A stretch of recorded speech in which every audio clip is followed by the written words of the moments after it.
DB is going to go first. So Yes, I often shove Daniel out there to make it happen first, yeah, so yeah. I thought I'd balance things out. So I haven't finished the show yet, but I did the 3 episode rule on the Sylvester Stallone TV show Tulsa King. Mm. Now, now this is kind of unique to start with because I can't think of any TV show that Stallone's ever been in. He's more of a movie guy. Yeah. He's more movies. The only like TV show I can really think of would be the Rambo cartoon show in the '80s, but I don't think he was really involved in that at all. Probably not. Yeah, I think that lasted like 5 episodes or something yeah, insanely short like that. yeah. I kind of miss that. Oh man. Okay, I kind of miss that trend in the 80s of turning ridiculously R-rated concepts into kid shows uh like Rambo, Chuck Norris, Yeah, RoboCop. RoboCop, Yeah, um even Beetlejuice to a lesser degree. yeah.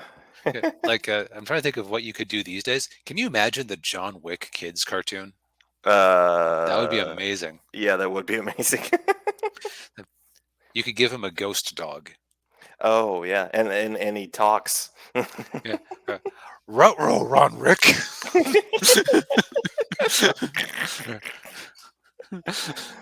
Ugh. And like he'd give up his guns. Like maybe it's like the shaman took away my ability to use my guns so I could have my dog back, Ah, and now I have to use my fists and words, yes.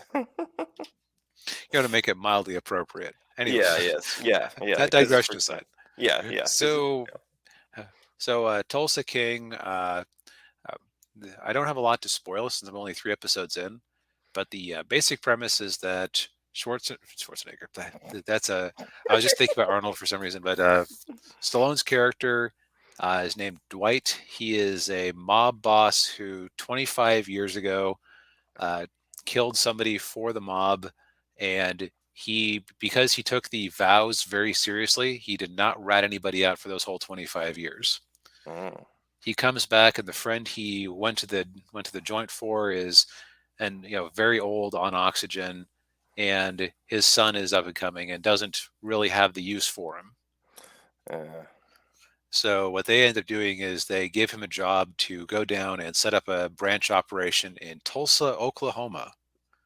hmm, So you've got some nice fish out of water stuff because he's doubly a yeah, fish out of water. He's been in the clink for 25 years, and yeah, he's an Italian mobster from New York trying to make his way in Tulsa, Oklahoma. yeah. Um, Major characters are he decides to make the first taxi driver that he picked up as a full time professional driver. Mm, Uh, he's an entertaining character. Uh, there's a woman who he hooks up with in the first episode who I almost don't want to say what she is, but he should not have it's kind of mixing business and pleasure a little bit.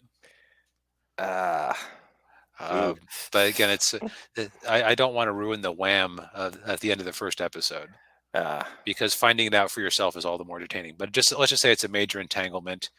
It turns out there's another person from the old life who sees him walking around and assumes, well, why the hell would he be in Tulsa? He's here to kill me. ah. So you have that entanglement. He also he also finds a local weed dispensary, like a totally above the board legal one, Ah. and shakes him down for protection money. But in his relationship with the very millennial employees of the weed dispensary is amusing. It's a very violent show, and Mhm, one of the strengths slash weaknesses of Stallone is that his characters always have to be at least some level of decent. mhm. Like last week we made fun of Dwayne the Rock Johnson for always having to get the better of everybody in every movie. So you knew the Justice Society was never going to be a real threat to Black Adam. Right. Yeah. Stallone is a bit similar. Now, of course, we know from Rocky that he's willing to have himself pounded into hamburger in front of the camera. Yeah, oh, yeah, yeah.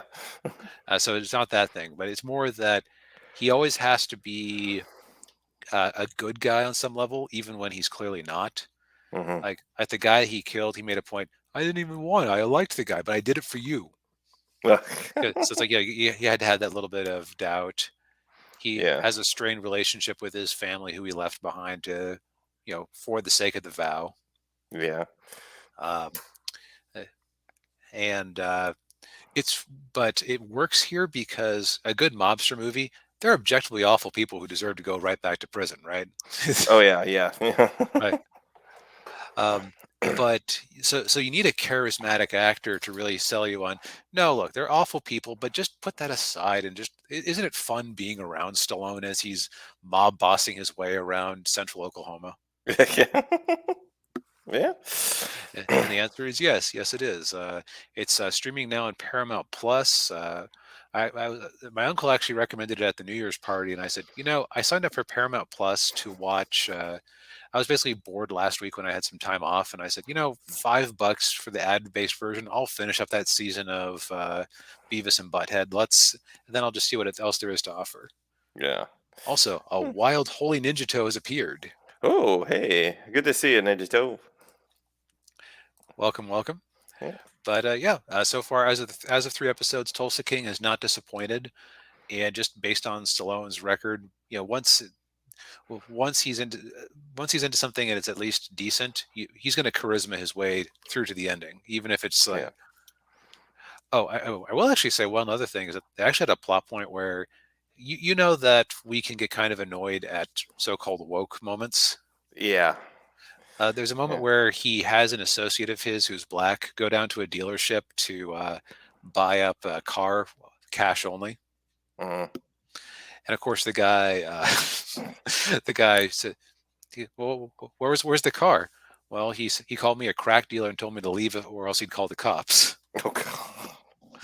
Oh, but I said, at which point I said to myself, that's actually realistic and believable. Yeah, yeah. Oh, yeah. I can see that. Yeah. So of course Stallone goes down there and says, "Yo, you were afraid of him, uh, but you're cool with me because I wear a suit and I'm white." Yeah. And then proceeds to pound him in the face once. Nice. Uh, uh, yeah. And just real quick, Ninja Toe says he just finished watching From Russia with Love for the first time. His goal is to watch every main James Bond film. Well, good luck with that. yeah, that's quite an undertaking. Yeah. Although, who I ended up watching some of these movies recently. You know who doesn't get a lot of respect, who actually is a damn good James Bond, Who? is Roger Moore. Yeah.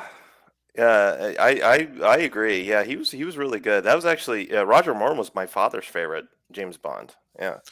Yeah, it's definitely a different tone than Sean Connery, Yeah. but it's still really good stuff. I think it's what how like eh, maybe if I had encountered both of them on my own, and we have also D Rhino here early. Oh, hey Nice. D Rhino. Good to see you. But I feel like if I'd encountered both of them at the same time, I might have gone to Connery. But it's almost like this forbidden fruit aspect where you hear, "Oh yeah, the Roger Moore movies, those are stupid. Don't watch those." Then you watch them and they're actually pretty decent. Hmm. Kind of like elevates your take on it Yeah.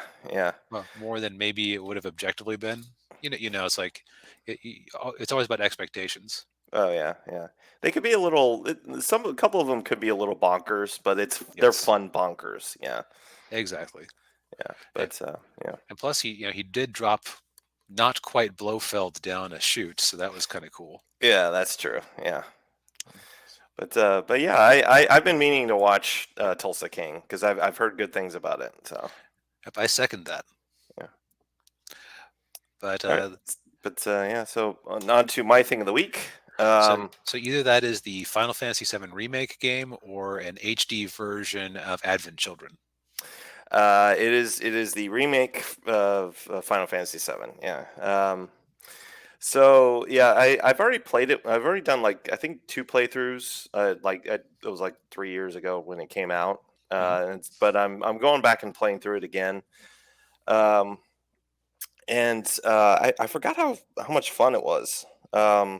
it's of course, it's a lot different than the remake because it's not the turn based.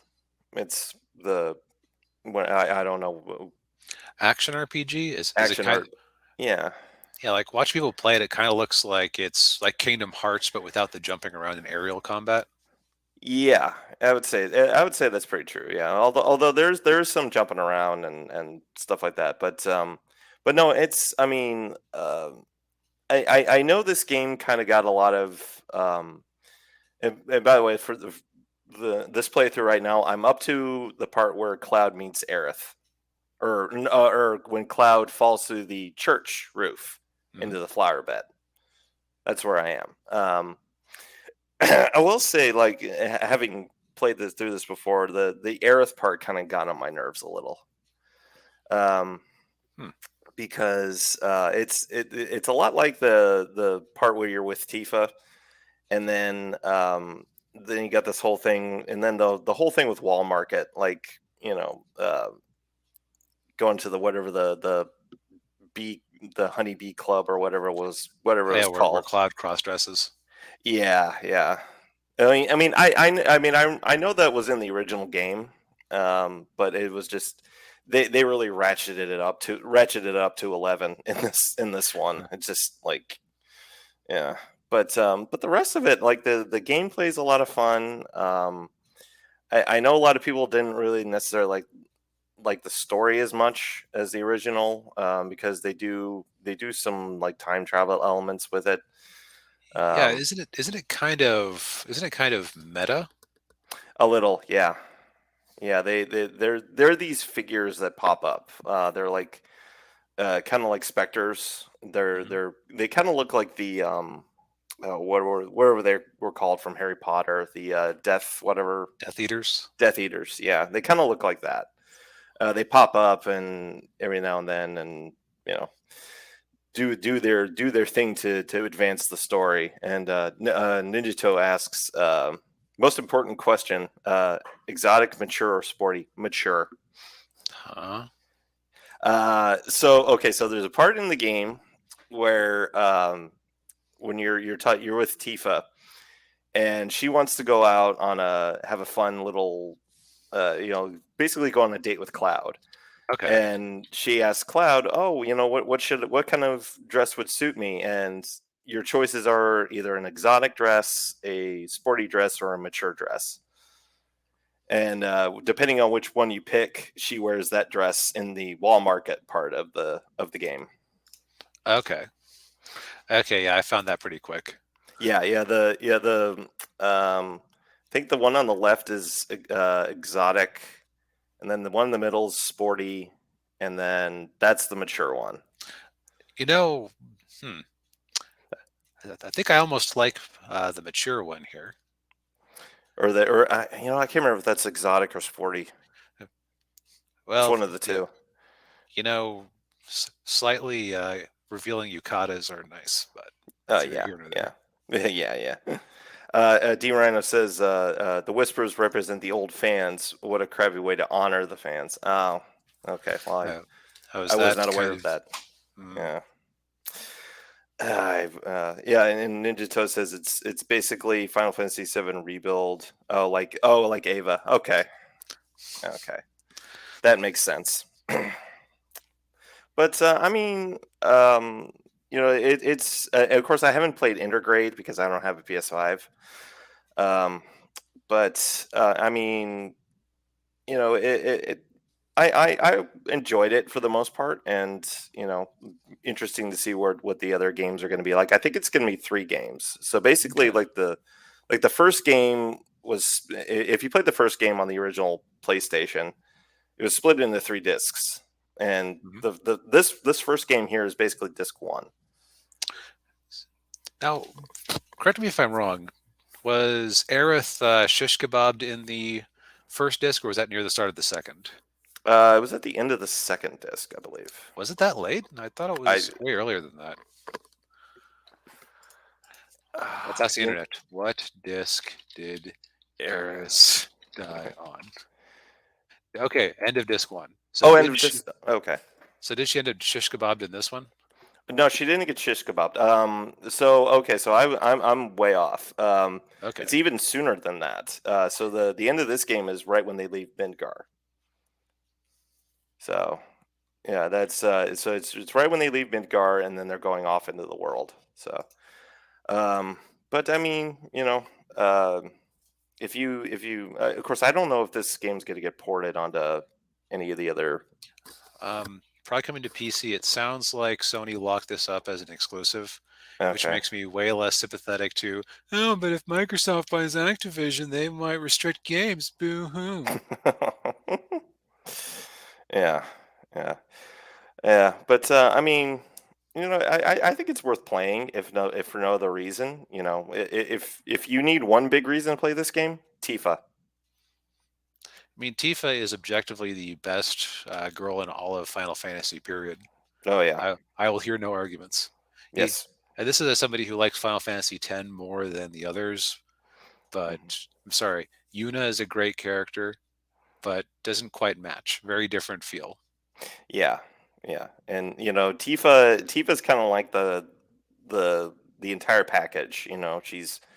She's beautiful. She's curvaceous. And but she's also fit and she can fight, and is still very feminine. So Yeah, that's a very fine balancing act they do with her. yeah, yeah. But yeah, yes. D Rhino is Final Fantasy And, 6. and he also has some spicy words for, I swear to God, I tell they spend the entire week not calling me. And I tell them every week I am doing a thing Thing between 5 and 6. And when do people want to call? between 5 and 6. Yes, right. Cloud deserve. Anyways, yeah. Yeah, yeah. I love Love Tifa, Tifa. but she deserves Cloud. Exactly. Yes, I do too. Yes, I agree. Also, she deserves the non-mopey Cloud, not the Advent Children Cloud, who is a terrible character. Yeah, yeah. But yeah, that's my those are my feelings on Final Fantasy VII Remake. Speaking of numbers and remakes,